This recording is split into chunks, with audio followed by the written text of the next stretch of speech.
All right, so let's dive into something that I think a lot of you are going to relate to. Just talking about Gmail, that email platform that like 1.8 billion people use, Yeah, which means chances are right. you are one of them. Exactly. And the FBI is basically waving this huge red flag right now, warning about a new breed of attacks. Yeah. Um, and these attacks are so sophisticated, they could make your head spin, really. Yeah, I mean, what's really scary about it is that they're leveraging artificial intelligence. So this Mm. goes way beyond, those like Nigerian prince scams we all used to laugh at. This is really a level of deception that can even bypass two-factor authentication. Yeah, 2FA. That's what like really grabbed my attention. Like, how is that even possible? I thought that 2FA was like, the impenetrable fortress. Yeah, it was until now. I mean, these attacks, they're really focused on two main areas, ransomware and phishing, Uh-huh. but they're being executed in a way that we just haven't seen before. And there's this one group in particular, Medusa, they're really pushing the boundaries. Mm. Yes, they're not just going after individuals either, they're targeting businesses, hospitals, even government institutions. So what makes them so different from other ransomware gangs? I mean, isn't it all just about the money ultimately? Well, yeah, ultimately it is about the money. Right. But Medusa, I don't know, they just seem to be playing a different game. They're incredibly aggressive, demanding huge ransoms, and they often resort to data leaks if their demands aren't met. Wow. But, and here's the kicker, even if you pay up, there's no guarantee they'll actually decrypt your files. So it's like double extortion, right? Mm. Pay up or we leak your sensitive data. Right. And even then, they might not give you the key. Exactly. It's brutal. And that's why it's so important to really understand how these attacks work. So with ransomware, it all starts with something that seems harmless, Okay. like clipping a link in an email that looks totally legitimate. Right. And then, bam, suddenly all your files are encrypted. They're essentially being held hostage. Okay, so ransomware is about like locking up your data and demanding a ransom. Exactly. Got it. So what about phishing? How does that play into all of this, AI-powered mayhem? Yeah, phishing, that's all about deception. It's Right. tricking you into giving up your sensitive information. So think about those fake websites that are designed to look exactly like your bank's login page, Mm-hmm. or those urgent emails that urge you to update your password immediately. Yeah, I've seen those. Right. But, and this is where AI comes in, we're seeing AI-generated phishing emails that are just so convincing. Yeah. They can fool even the most tech-savvy people because they can mimic writing styles, tone of voice. Wow. They even insert personal details that make the email seem completely relevant to you. So it's not just about bad grammar and suspicious links anymore. No, not at all. These AI-powered phishing emails, they are seriously sneaky. Yeah, sneaky is a good word for it. And then you've got things like this Astaroth phishing kit. Right, I read about that. Yeah, being sold on the dark web. It basically provides a blueprint for creating these incredibly sophisticated scams. Yeah. It's crazy. It's mind-blowing. It's like, what, a couple of $1,000s?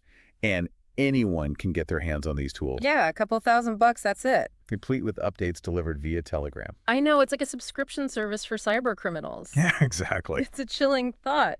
And these kits, they don't just help steal your login details, but they can grab your 2FA tokens, session cookies, essentially giving them full access to your accounts. Wait, hold on. Session cookies?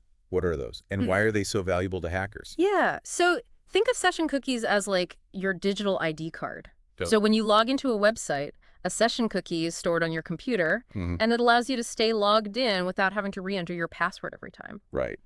So if hackers steal your session cookie, they can basically impersonate you online. Oh, wow. They bypass the need for a password altogether. And with AI, they can use these stolen cookies to make their attacks even more convincing and harder to detect. So they're like stealing your digital identity, not just your password. Okay, that is scary stuff. But how is AI actually being used to make these scams so incredibly convincing? Is it, I don't know, similar to how we see AI used in things like chatbots or voice assistants? You're on the right track. It's the same underlying technology, Okay. just being used for a malicious purpose. Right. So these AI systems are trained on huge amounts of data, Uh-huh. and they learn the patterns and nuances in human communication, Right. and then they can use that knowledge to craft emails, voice messages, even deep fake videos. Whoa, deepfake videos. Yeah. that are practically indistinguishable from the real thing. So they're teaching these AIs to sound just like someone you know and trust. Exactly. That's wild. They can mimic the way a person writes, their tone of voice, even their facial expressions. Wow. Imagine getting an email that looks and sounds exactly like it's from your bank, Yeah. asking you to verify your account details. Oh, gosh. It's a recipe for disaster. Yeah. That's a good way to put it. And with AI potentially intercepting 2FA codes, it just feels like even if you are security conscious, you're still vulnerable. Right. It's like we're always playing catch up, trying to stay one step ahead of the bad guys. Yeah, you hit the nail on the head, but don't despair. Sure. There are things we can do to protect ourselves. Okay, good. The FBI and cybersecurity experts have some really good recommendations that can help you reduce your risk. Okay, good. Let's ditch the doom and gloom for a minute and talk about what we can actually do to stay safe, because I know knowledge is power. Exactly. What's our first line of defense in this AI-driven battleground? Well, even though 2FA isn't foolproof anymore, Right. it's still absolutely essential to enable it on all your accounts. It's like having a security guard at the door, making it much harder for hackers to get in, even if they steal your password. Got it. So even if AI can bypass 2FA, it's not going to be easy for them. Right. It's a major deterrent. What else can we do? Keeping all your software up to date. Okay. And I mean everything. Your operating system, your apps, your browser, all of it. All of it. Yeah, because updates often include security patches that fix vulnerabilities hackers could exploit. So no more ignoring those pesky update reminders. Exactly. Okay, they're there for a reason. Right. Got it. But let's face it, we all spend so much time in our inboxes these days. Yeah. What are some red flags we should be looking for when it comes to suspicious emails? That's a great question. Email is a major battleground in this fight. Huh. Always, always check the sender's address carefully. Okay. Hover over links before you click on them to see where they actually lead. And be wary of any email that creates a sense of urgency that tries to pressure you into taking immediate action. Okay, so no clicking on that. Your account has been compromised. Email at 3 in the morning. Exactly. Got it. So, And remember, legitimate companies rarely ask for personal information, like passwords or credit card details over email. right. If something just feels off, trust your gut. Go directly to the company's official website or call them to verify. Okay, so that's good advice for for individuals. What about businesses and organizations? What steps can they take to, shield themselves and their employees from these really sophisticated attacks? Yeah, that's a great question. Businesses are prime targets for these kinds of attacks. They need to implement really robust network security measures. Okay, robust. Yeah. And one key strategy is network segmentation. What is network segmentation? So imagine dividing your house into separate rooms with locked doors. Okay. If someone breaks into one room, they can't automatically access the whole house. So it's about limiting the damage if a hacker does get in. Exactly. Okay, So that's network segmentation. got it. What else? Limiting administrative privileges is crucial. Okay. So controlling who has access to sensitive information and systems. Like different levels of security clearance? Yeah, right. And of course, a strong email filtering system is a must-have. That can block a lot of phishing attempts before they even reach employees' inboxes. Okay, so like spam filters on steroids. Exactly. But it's not just about technology. Businesses need to make cybersecurity training a priority for their employees as well. Because even with the best tech, if somebody clicks on a bad link. Exactly. It's about creating a culture of awareness and vigilance. So a combination of strong technology and smart people. Right. That's the key. This FBI warning is definitely a wake-up call. It feels like we're entering a whole new world, a whole new era of cyber threats. Yeah, it does feel that way. And this is just the beginning. Oh, no. As AI and other technologies keep advancing, these attacks are only going to get more sophisticated. The key takeaway is that cybersecurity is constantly evolving. We can't just set it and forget it. Right. We have to stay informed, adapt our defenses, and be proactive.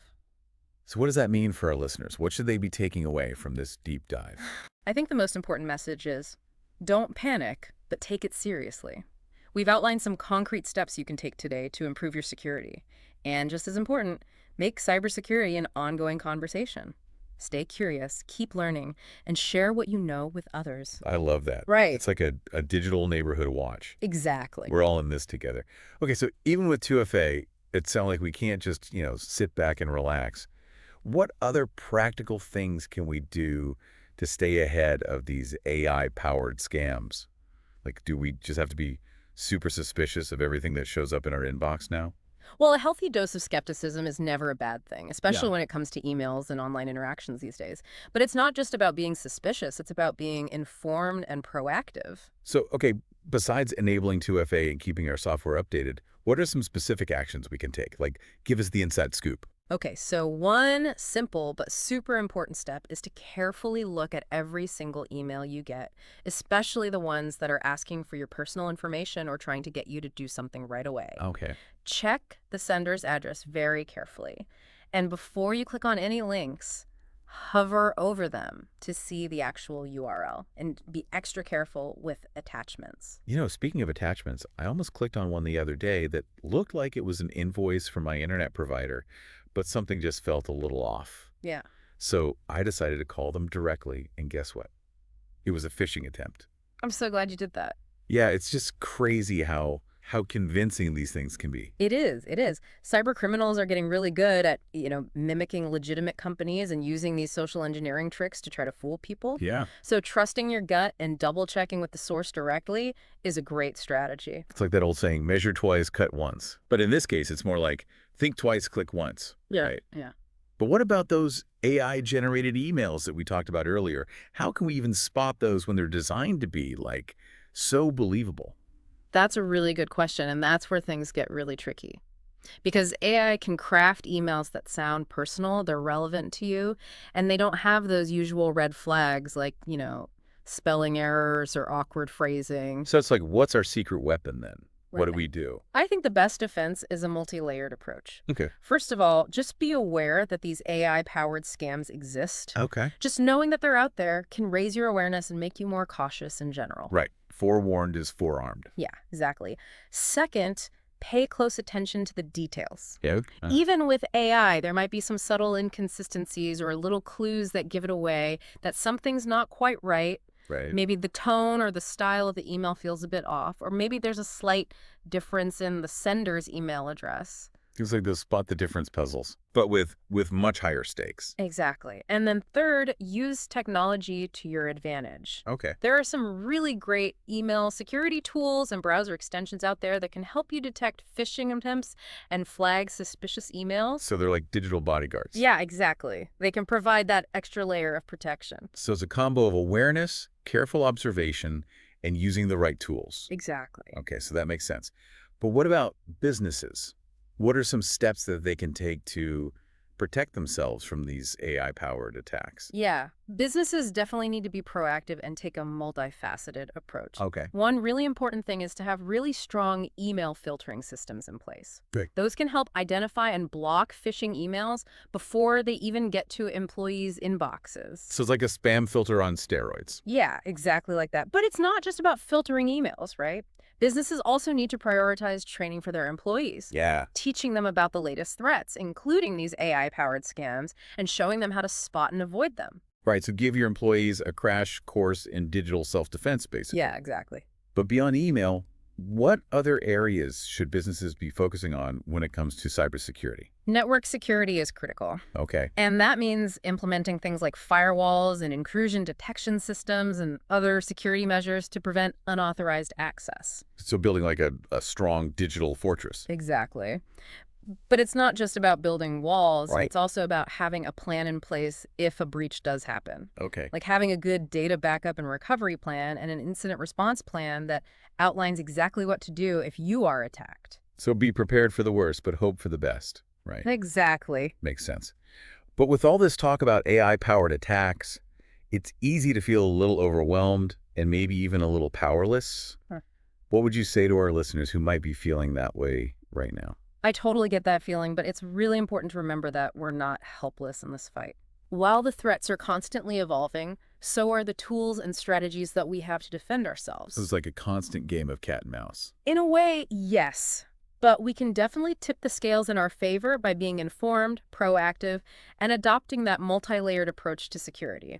It's all about empowering ourselves with knowledge and taking action to protect our digital lives. I love that. It's about taking back control and not letting the fear of cybercrime just, paralyze us. But Exactly. let's be real. The idea of AI being used for bad things is kind of unsettling, right? It's like something out of a sci-fi movie. It does feel that way, doesn't it? But remember, AI is a tool. Yeah. And like any tool, it can be used for good or for bad. I think the key is to understand its potential and be ready to adapt our defenses as the technology changes. So stay ahead of the curve and don't let the bad guys win. Exactly. It's about having a mindset of continuous learning and vigilance. The more we know about the threats and how they work, the better we can protect ourselves. That's a great point. It's like we need to become cyber-savvy citizens, Right. right? But speaking of AI and its potential, I'm curious, could this surge in AI-powered cybercrime actually be a good thing for cybersecurity in the long run? That's a really interesting question. Yeah. And I think the answer is yes. Huh?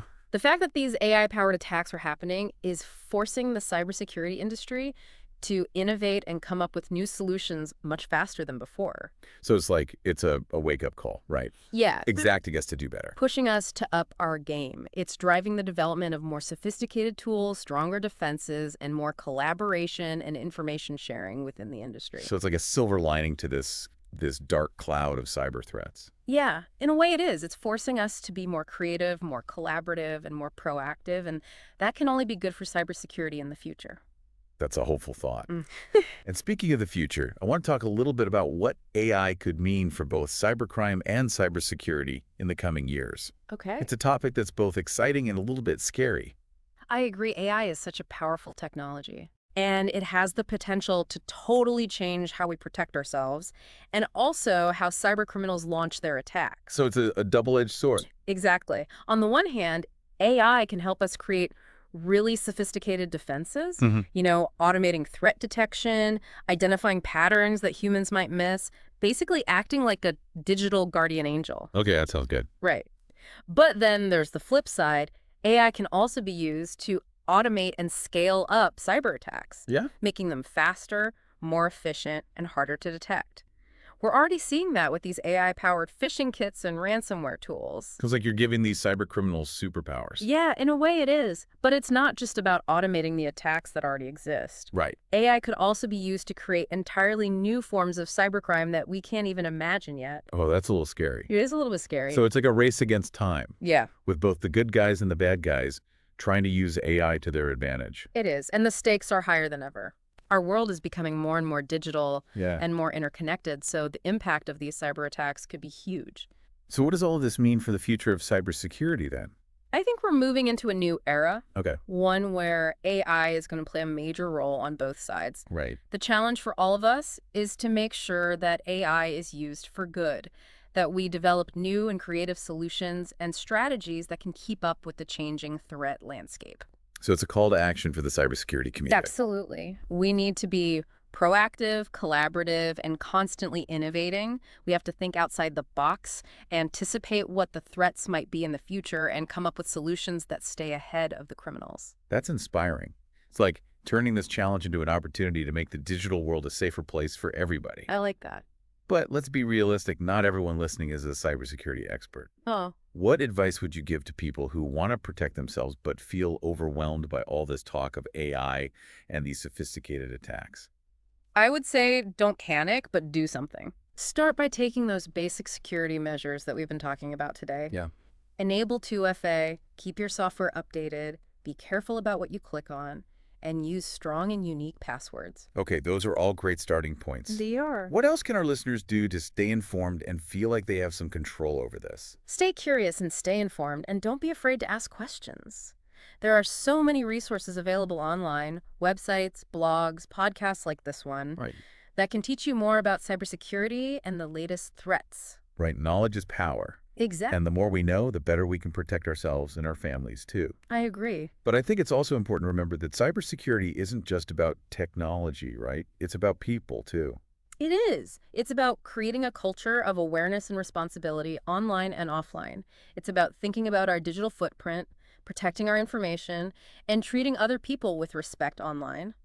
So being good digital citizens. Exactly. It's about realizing that what we do online has real-world consequences for ourselves and for others. That's such a powerful message. It is. It's like we need to go from being passive bystanders to active participants in making the digital world a safer place for everyone. I agree. But before we wrap up, I want to go back to something you mentioned earlier about how AI can be used for good in cybersecurity. Can you give us some real-world examples of how AI is already being used to fight cybercrime and make our defenses stronger? Sure. One area where AI is having a big impact is threat detection and response. AI-powered security solutions can analyze huge amounts of data in real time, looking for patterns and things that are out of the ordinary that might indicate a cyber attack is happening. This allows security teams to respond much quicker and more effectively. So it's like having an army of digital detectives working 24/7 to keep us safe. Exactly. AI can also automate a lot of security tasks, Oh, which okay. frees up human analysts to focus on the more complex stuff. That makes sense. That's a big advantage when cyber attacks are becoming so much more sophisticated and frequent. It is. What other examples come to mind? AI is also being used to develop more personalized and adaptive security solutions Okay. that can tailor defenses to individual users or organizations. So this means security measures can be customized to fit specific needs and risk profiles. So moving away from a one-size-fits-all approach. Exactly. AI allows us to create more targeted and effective defenses that can change and adapt as the threats change too. That's really cool. It sounds like AI has the potential to completely change cybersecurity for the better. It does, but we have to remember that AI isn't a magic solution. Right. It's a tool that has to be used responsibly and ethically. That's an important point. We want to make sure that AI is making us more secure, not less. Exactly. It's about finding the right balance between security and freedom, between innovation and responsibility. It's a good reminder. It's about using AI to empower ourselves, not to create some kind of dystopian future where everything we do is being watched and controlled. Right, right. So the future of cybersecurity isn't just about technology, it's about people. Yeah. It's about making smart choices, understanding the risks, and being proactive about protecting our digital lives. Exactly. It's about understanding that we all have a role to play in making the digital world safer and more secure. And it's about approaching this whole thing with a sense of optimism and feeling like we have some control, not being afraid or just giving up. I agree. The future of cybersecurity is in our hands. And on that note of cautious optimism, we're going to wrap up this part of our deep dive. But before we move on, I want to leave our listeners with one final thought to think about. Think about this. Could this whole AI explosion in cybercrime actually be the push we needed to completely rethink how we approach online safety? Is this like a turning point or just another hurdle that we'll figure out how to get over? It's a tough question. It really is. It's hard to predict the future, but I think one thing's for sure, the way we interact with technology, how we protect ourselves, even how we think about security, it's all changing because of this AI-driven threat landscape. It's like we're all being forced to level up our digital street smarts, whether we want to or not. But hey, maybe that's not a bad thing, right? Maybe this whole thing will lead to some amazing new innovations in cybersecurity. Yeah, I think you're right. You know what they say? Necessity is the mother of invention. So this could be the thing that really pushes us to create better tools, better strategies, maybe even inspire a whole new generation of like digital superheroes, you know? I like that, digital superheroes. Yeah. Okay, so instead of getting all doom and gloom, let's focus on what we can actually do to stay ahead of the game. Definitely. And remember, it's not just about the technology itself. It's about understanding that human element, staying informed about what's out there, and always being willing to learn and adapt. So it's like a combination of tech skills and street smarts, but for the digital world. Exactly. And don't forget about the power of community, too. Sharing info, talking about these issues with your friends and family, supporting each other, that can really make a difference. It's like a neighborhood watch, Yeah. but for the internet. We're all in this together. Well, this deep dive has been really eye-opening, a little scary at times, not gonna lie, but I feel a lot more confident now knowing what to look out for and how to protect myself. That's great to hear. Remember, knowledge is power. Stay curious, stay alert, and stay safe out there in the digital world. Great advice. And that wraps up another episode of The Deep Dive. Thanks for joining us as we explore the crazy and always changing world of cybersecurity. Until next time, stay safe and stay informed.